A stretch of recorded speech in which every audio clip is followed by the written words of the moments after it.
What's going on? It's Kevin Kenney hanging out inside the New York City offices of Billboard with Tyga. What's going on, man? What's poppin', man? You were, we haven't even started this interview right here, and you're already an incredibly gracious guest. You actually played us some of Bitch, I'm the Shit Volume 2. Oh, man, appreciate it. And yeah. I was saying before we went live just now, like, that's so helpful before I like how you these said chats. the full title, too. Bitch, What's what's the short way to say it? I mean, really, I don't like really want B? nobody to say it a different way because Yeah. it's like,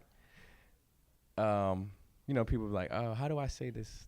I'm the Yeah. ish. But I was Yeah. like, bitch, I'm the shit. Nah, It's put like- it out there, man. Put it out there. Yeah. I mean, it's Volume 2 by this point. You got to say it, right? Yeah, exactly. I actually want to start there really quick because why call this Volume 2? Why revisit that 2011 mixtape of yours? I think that's like, that mixtape, I had a lot of hits on it, and that like really created my whole sound in the beginning and the wave that I was on at the time.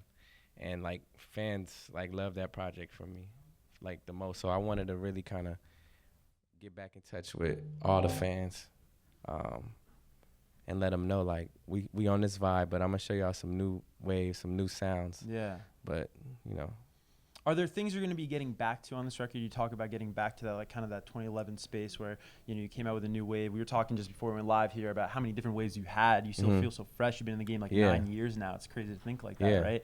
But what are you getting back to? What elements of that era are you going to try to reincorporate? I mean, just really like the raw side of it, like as far as like the rap, you know what I'm saying? But now it's like all the records that I make now, they just have way more intent behind them. You know what I mean? And like the sound has evolved. Like back then it was like I think that whole mixtape was DJ Mustard. So it was like all super Bay Area LA type tempos, and then on this new project, it's like I'm still gonna give people that feel, but it's gonna be fresh, it's gonna be new. Yeah. Speaking of that West Coast feel, you got a single out right now, and the video dropped last week. Yeah, Move to LA. Move to LA with Ty Dolla $ign. What can you tell us about that song? Oh man, that song is like, it's like the summer anthem for sure. Cause it's like, any girl that I've met in LA or whatever, like when people come to LA, like they just want to live there. Like, just the lifestyle and just, it's real chill. And I got a line in the song. It's like, you should move to LA with your best friend, get you a condo and a new Benz. It's just like really like, it's motivational. Cause it's like, when you come to LA, you got to get a spot. Then you want to get the car. But the video, we put the Curtis Mayfield sample in it. And then I remember we played it for Kanye. And he was like, man, I would just love to hear more of the Mace flow. So we went back to the studio and I kind of like took some of Mace lyrics, flipped it, and kind of like just really used the Curtis Mayfield original sample and Mace and Total song and just kind of put it in one, and then we made a new wave to it. Yeah. So that's why a lot of the verses are super like Mace inspired. Yeah. Even in the video, I got a lot of inspiration from More Money, More Problems. So it was like real bad boy era, but like it's about LA. So like that's like the best of both worlds. I was gonna say that's one of my favorite parts of the song is these two dudes from LA, two West Coast guys flipping an old bad boy record. I think that's kind of cool. Yeah. Definitely. Some other songs we heard that are on this new record, the Young Thug song. What can you tell us about that song? Yeah, the Young Thug record we got in the studio and we did that joint. I just knew he had to be on that one. Cause like when Thug is in his bag, he goes super like Wyclef mode. You know what I mean? His melodies are so crazy. So I had to put him on that one. And then the beat on that record is just so, the beat is so like just it just puts you in a trance. You know what I mean? Like you hear like the flutes, like the way the bass drop, the 808s. I think I'm gonna shoot the video in Brazil. Really? And make it like... You were saying in there before we were listening to the album how there's a bunch of treatments you've written actually for videos. You don't know which songs are you going to be getting videos off the record, but you do have treatments ready. That's probably one of them, right? Yeah, because this is a story I kind of want to tell, like from the Move to LA video after that. So I might probably put out the song with Quavo next, because that kind of like is a continuation of Move to LA. The song's called Bel Air. So it would kind of like make sense. Yeah. So tie everything together. Let's talk about the album artwork really quick. You're kind of rocking a little bit of it there on the, now you told me this is official merch. People are going to be able to actually pick this up. Yeah, they can get it on my site. Right on. But yeah, you got the bike on there. You got the Japanese. Why that flavor for this record? I've been spending a lot of time in Japan recently, and just the whole Asian culture You know, I've been real like inspired by it lately. So for the last year, that's all I've been really on.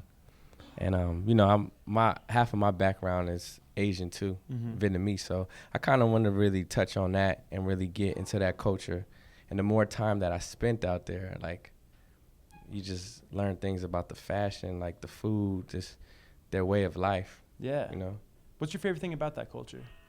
I think for one, they're very humble people.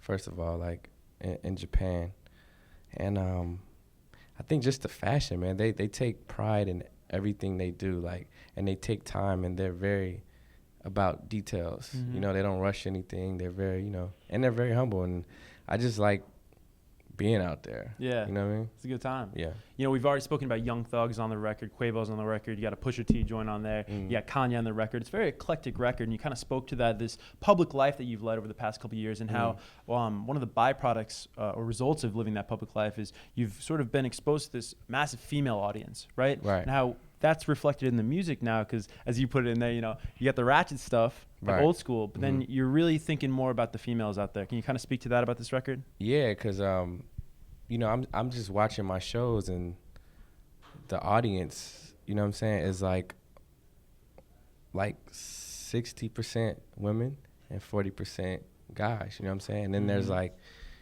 there's couples at the show. So there's all different type of ages.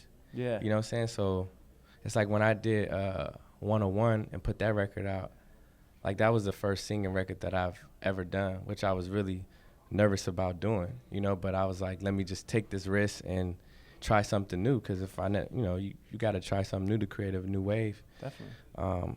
And then I saw the response from that record. It's probably my biggest record that I perform right now, probably next to, like, of course, like Rack City. Yeah. You know, like, but 101, I get the biggest response when I do that record. Wow.